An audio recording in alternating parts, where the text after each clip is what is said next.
तो ये कहानी स्टार्ट होती है हमारे वक्त से पूरे 3000 साल पहले, जब इंसान अर्थ जमीन पर जंगली लोगों की तरह रहा करते थे। उनके पास किसी किस्म की भी टेक्नोलॉजी नहीं थी। उस वक्त जमीन पर एक स्पेस स्टेशन उतरता है। वहाँ पर जितने भी लोग थे उसको देखकर डरकर भाग रहे थे, मगर वहाँ पर एक लड़का उस स्पेसशिप के पास जाता है। तभी नीले कलर की रोशनी निकलती है और वो लड़का वहाँ से गायब हो गया था। इसी तरह कई सौ साल गुजर जाते हैं। फिर वक्त आता है 1928 का, जहाँ पर हम इजिप्ट मिस्र में बड़े बड़े पिरामिड्स को देखते हैं। इन पिरामिड को देखकर इस बात का अंदाजा लगाया जा सकता है कि यहाँ पर रहने वाले लोग वहाँ पर बहुत ज्यादा तरक्की कर चुके थे। इसके बाद पिरामिड्स के इर्द गिर्द वहाँ के लोग कुछ खुदाई कर रहे थे। अजीब अजीब किस्म की चीजें मिलती हैं। वहाँ पर उनको एक बहुत बड़ा सर्कल भी मिलता है जो धातु से मिलकर बना था, मगर किसी को भी समझ नहीं आता कि आखिरकार ये क्या चीज है। इसके बाद हमें एक छोटी बच्ची को दिखाया जाता है जो इस प्रोजेक्ट पर काम करने वाले हेड की बेटी थी। खुदाई के दौरान यहाँ पर एक सुनहरी रंग का लॉकेट मिलता है। वो लड़की उस लॉकेट को अपने पास रख लेती है। बहुत साल गुजर जाते हैं। हमें डॉक्टर डैनियल जैक्सन को दिखाया जाता है। वो बहुत सारी जुबानों को समझ सकता था। बहुत सारी प्राचीन जुबानें आती थी। अपनी स्पीच में बता रहा था कि पिरामिड्स जो हम मिस्र में देखते हैं वो मिस्र के लोगों ने नहीं बनाए, बल्कि वो पिरामिड्स किसी और ने बनाए हैं। मगर उसकी बात पर कोई भी यकीन करने के लिए तैयार नहीं था। तभी वहाँ पर जैक्सन से एक लेडी मिलने के लिए आती है। ये वही थी जिसको बहुत सालों पहले खुदाई के दौरान सुनहरी रंग का लॉकेट मिला था। आज भी उसी प्रोजेक्ट पर काम कर रही थी जिसका नाम था स्टारगेट। कहती है कि हमें ऐसे इंसान की जरूरत है जो पुरानी जुबानों को समझ सके। उनकी टीम में शामिल होने के लिए हाँ कर देता है। यहाँ पर जैक्सन को एक बहुत बड़ा पत्थर दिखाया जाता है। ये वही पत्थर था जो बहुत सालों पहले मिस्र के लोगों को मिला था। जैक्सन अब उस पत्थर पर लिखे हुए लफ्जों को समझने की कोशिश करता है, मगर उसको उन लफ्जों की समझ नहीं आ रही थी। एक दिन वो देखता है कि एक गार्ड वहाँ पर न्यूज़पेपर पढ़ रहा था। तो उस न्यूज़पेपर के पीछे तारों का बना हुआ एक डायमेंशन था जो कि आपस में जुड़े हुए थे। उनको इस पत्थर से मिलाता है तो ये दोनों चीजें बिल्कुल सेम थी। तो जैक्सन अब यहाँ पर समझ गया था कि कोई लैंग्वेज नहीं है, बल्कि ये तो अलग अलग डायमेंशंस में जाने का रास्ता बना हुआ है।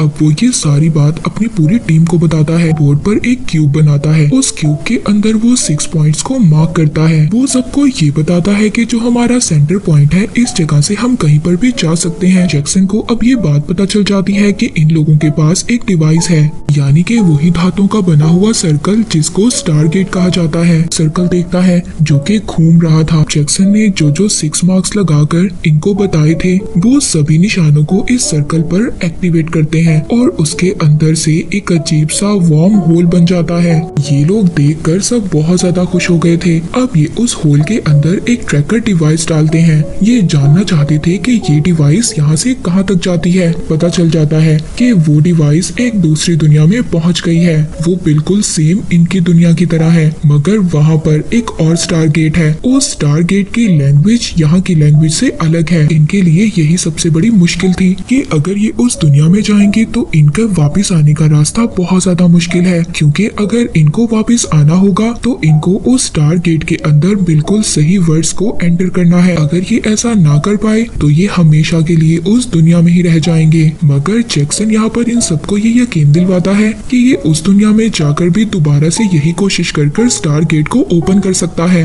कर्नल और उसकी पूरी टीम जैक्सन के साथ जाने के लिए तैयार हो जाते हैं। वही लेडी आती है जिसके पास सुनहरी रंग का लॉकेट था। वो लॉकेट जैक्सन को दे देती है और अब ये पूरी टीम स्टारगेट के अंदर चली जाती है। दूसरी दुनिया में आ गए थे। वहाँ पर भी ऐसा ही एक स्टारगेट होता है। यहाँ पर इस जगह पर बहुत ज्यादा अंधेरा था, पर जब ये लोग बाहर आते हैं तो इनको पता चलता है कि ये एक पिरामिड में थे। ये बिल्कुल वैसा ही पिरामिड था जैसे पिरामिड मिस्र में पाए जाते थे। अब ये लोग कुछ देर के बाद ही वापिस अपनी दुनिया में जाना चाहते थे, मगर यहाँ पर जैक्सन सबको बताता है कि जो हमारी दुनिया में एक बहुत बड़ा गोल सर्कल निकला था जिसको हम स्टारगेट भी कहते हैं, उस पर जो निशानों का सीक्वेंस मिला था जो यहाँ पर आने का रास्ता था, ऐसा पत्थर मुझे यहाँ पर कहीं पर भी नजर नहीं आया। और अब अगर वापस हमें अपनी दुनिया में जाना है तो हमें उस पत्थर उस टैबलेट को ढूंढना होगा। सबके सब यहाँ पर फंस चुके थे। सब आर्मी ऑफिसर जैक्सन से बहुत ज्यादा नाराज हो गए थे।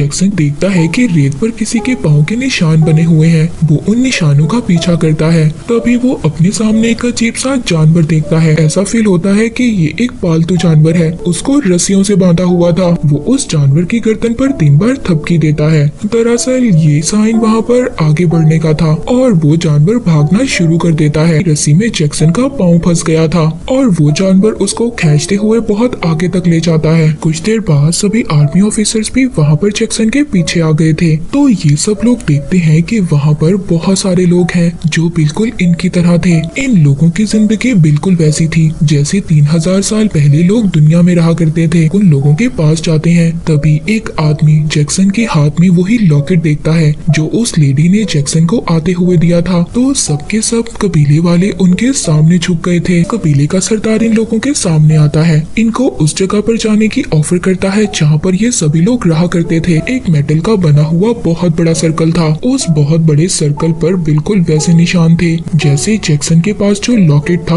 उस पर थे। दरअसल ये निशान इनके सन गॉड का निशान था और ये सब कबीले वाले ये समझ रहे थे कि जैक्सन और उसके साथियों को इनके गॉड ने भेजा है, इसीलिए वो सब लोग उनके आगे झुक गए थे। जैक्सन के पास वहाँ के सरदार की बेटी आती है। वो लड़की वैसे ही जमीन पर एक पिरामिड बनाती है और उसके ऊपर वो एक सन भी बनाती है। जैक्सन अब यहाँ पर हैरान हो गया था। पूछता है कि तुमने इस जगह को कहाँ पर देखा। अब कबीले के सरदार की बेटी जैक्सन को उसी जगह पर ले जाती है। वहाँ पर दीवारों पर लिखे हुए लफ्जों को समझ गया था। जैक्सन अपने साथियों को बताता है हजारों साल पहले की बात है, एक मरती हुई दुनिया का एलियन अपनी दुनिया से भाग गया था। वो अर्थ जमीन पर आ गया जहाँ पर उसने इंसानों को देखा। सभी लोग उसके स्पेसशिप को देखकर भाग रहे थे, मगर एक बहुत ही बहादुर इंसान उस वक्त उसके स्पेसशिप के सामने आया। उस एलियन ने उस इंसान की सोच पर कब्जा कर लिया, यानी कि इंसानी रूप ले लिया था। और फिर उस एलियन ने लोगों को ये कहा कि मैं तुम्हारा राजा हूँ और लोगों से बड़े बड़े पिरामिड्स बनवाए और साथ ही साथ जिस टारगेट से हम इस दुनिया में आए हैं तो वो हमारी दुनिया से इस दुनिया में बहुत सारे लोगों को लाया ताकि वो यहाँ पर लोगों को लाकर माइनिंग करवा सके। जैक्सन को यहाँ पर वो टैबलेट वो पत्थर पे मिल जाता है जिस पर सारे निशान थे, पर इसमें जो साइन था वो टूटा हुआ था और उसके बगैर ये अपनी दुनिया में वापस नहीं जा सकते थे। वहीं पर दूसरी तरफ बहुत बड़ा स्पेसशिप आता है और ये बिल्कुल पिरामिड की तरह था। उस स्पेसशिप में से कुछ एलियंस बाहर आते हैं और वो जैक्सन के साथियों पर हमला कर देते हैं। जैक्सन, कर्नल और उनके 2 साथी पिरामिड की तरफ निकल जाते हैं। जब ये अंदर जाते हैं तो इन पर अजीब से मास्क पहने हुए लोग इन पर अटैक कर देते हैं। जैक्सन और कर्नल दोनों नीचे पहुंच जाते हैं जहां पर इनका स्टार गेट था। वहां पर कर्नल पहुंचकर किसी चीज को ढूंढ रहे थे। जैक्सन उनसे पूछता भी है कि वो क्या ढूंढ रहे हैं, मगर वो कुछ भी नहीं बताते। पर तभी यहाँ पर 2 एलियंस आते हैं। वो एलियंस इनको पकड़कर अपनी जगह पर ले गए थे। एक और एलियन आता है। ये लोग समझ गए थे कि ये इनका लीडर है और यही एलियन था जिसका नाम था रॉ। इस दुनिया में रहने वाले लोग सभी इसको अपना गॉड मानते थे। रॉ अब अपनी जगह पर बैठता है और अपने चेहरे से मास्क को हटाता है। ये वही लड़का था जो 3000 साल पहले उस स्पेसशिप के सामने गया था और गायब हो गया था। जो सीन हमने मूवी के स्टार्ट में देखा, उस स्पेसशिप में जो एलियन था उस एलियन ने अब इस लड़के की बॉडी पर कब्जा कर लिया था। आज भी ये लड़का बिल्कुल वैसे ही जवान था जैसे कि 3000 साल पहले था।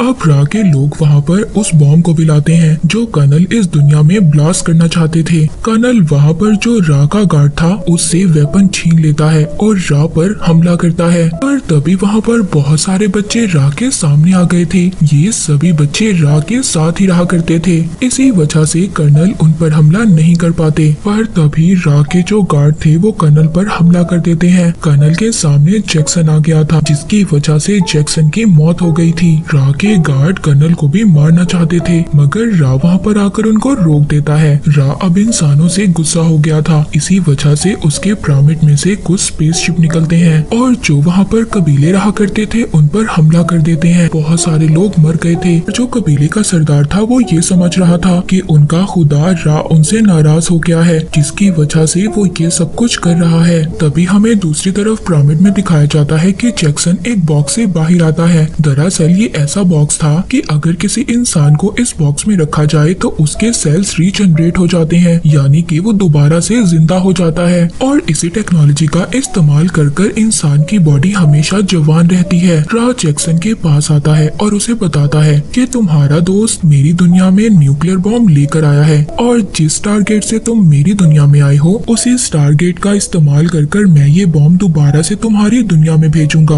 पर मैं अपनी टेक्नोलॉजी का इस्तेमाल कर इसकी पावर को 100 गुना ज्यादा बढ़ा दूंगा ताकि तुम्हारी दुनिया सारी खत्म हो जाए। जैक्सन कहता है कि तुम ऐसा क्यों करना चाहते हो? कहता है कि मेरी वजह से तुम्हारी दुनिया बनी थी, तुम्हारी दुनिया दोबारा जिंदा हुई थी सिर्फ मेरी वजह से। इससे पहले मेरे वर्कर मुझसे कोई सवाल करे तुम्हें उन सबके सामने अपने साथियों को मारना होगा ताकि उन्हें यकीन हो जाए कि उनका सिर्फ एक ही गॉड है। अगले दिन जितने भी कबीले के लोग थे सबके सब पिरामिड के सामने इकट्ठा हो जाते हैं। जैक्सन को एक वहाँ पर हथियार भी दिया जाता है। आहिस्ता आहिस्ता अपने साथियों की तरफ बढ़ रहा था, तभी वहाँ पर उन कबीले के लोगों में एक छोटा बच्चा जैक्सन की तरफ इशारा करता है। उसके हाथ में जैक्सन की गन थी। दरअसल यहाँ पर हमें पता चलता है कि ये कबीले के जितने भी लोग थे सब लोग जैक्सन के साथ थे। जब ये पता चलता है कि सब यहाँ के लोग उसके साथ हैं, तो वो अपने साथियों पर हमला नहीं करता, वो उल्टा रा पर हमला कर देता है और साथ ही साथ इस कबीले के जिन बच्चों के पास गन थी वो सभी हवा में फायरिंग करने लग जाते हैं। यहाँ पर एक भगदड़ मच गई थी और इसी मौके का फायदा उठाकर सबके सब लोग यहाँ से भाग जाते हैं। फिर रात को ये सभी लोग एक केव में छुप जाते हैं। यहाँ पर कर्नल के साथी से पूछते हैं कि तुम न्यूक्लियर बॉम्ब यहाँ पर क्यों लेकर आए थे? कर्नल कहते हैं कि अगर इस दुनिया में कोई खतरा होता तो मैं तुम सबको वापस भेजकर यहाँ पर बॉम्ब को ब्लास्ट कर देता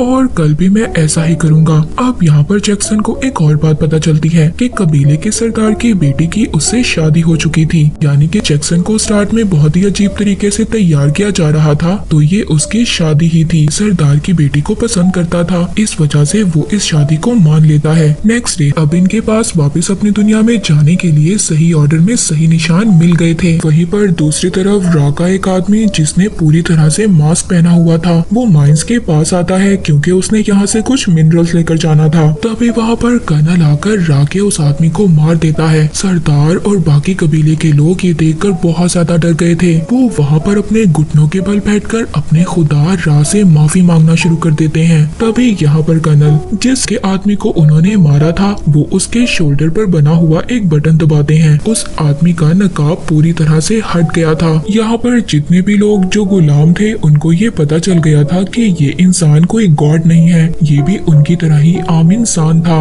और इतने सालों से ये सिर्फ एक धोखे की दुनिया में रह रहे थे।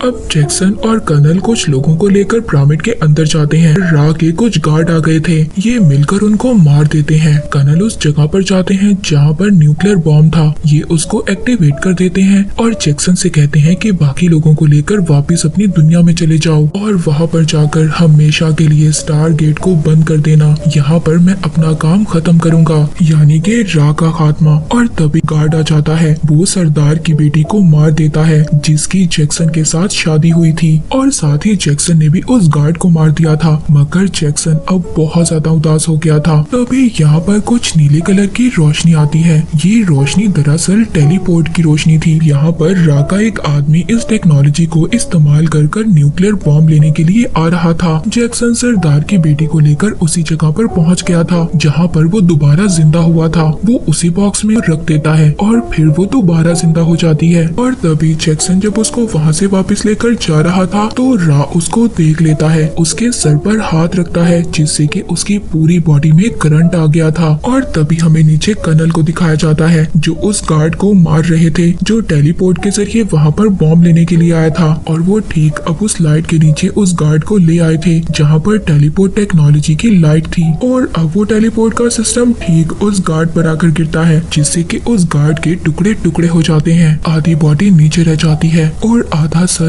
ऊपर चला जाता है। ऊपर जो सरदार की बेटी थी और जैक्सन था वो दोनों नीचे पहुंच जाते हैं। इस तरह से उनकी जान बच गई थी। और बाहर हमें दिखाया जाता है यहाँ पर जितने भी इंसान रहा करते थे जो रा के गुलाम थे वो सब रा के खिलाफ जंग लड़ना चाहते थे। रा को अब ये पता चल गया था कि उसका खेल यहाँ पर खत्म हो गया है, इसीलिए अब वो अपने स्पेसशिप को बंद कर यहाँ से उड़ना चाहता था, जाना चाहता था। पर तभी जो नीचे कर्नल थे वो उस बॉम्ब को ऑफ करने की कोशिश कर रहे थे, मगर रा रा ने उसकी सारी सेटिंग्स चेंज कर दी थी, जिस वजह से वो बॉम्ब ऑफ नहीं हो रहा था। इनको कुछ भी समझ नहीं आ रही थी कि इनको क्या करना चाहिए। तभी वो उस बॉम्ब को उस टेलीपोर्ट टेक्नोलॉजी के नीचे रखकर बटन ऑन कर देते हैं। ऊपर रा ऐसा समझ रहा था कि कोई इंसान टेलीपोर्ट होकर उसके पास आ रहा है, पर अगले पल उसके सामने तो एक न्यूक्लियर बॉम्ब था और तभी वहाँ पर एक बहुत जोर से ब्लास्ट होता है। रा एलियन जो कि कई हजारों सालों से इंसानों पर राज कर रहा था, ने मिस्र के पिरामिड्स बनवाए,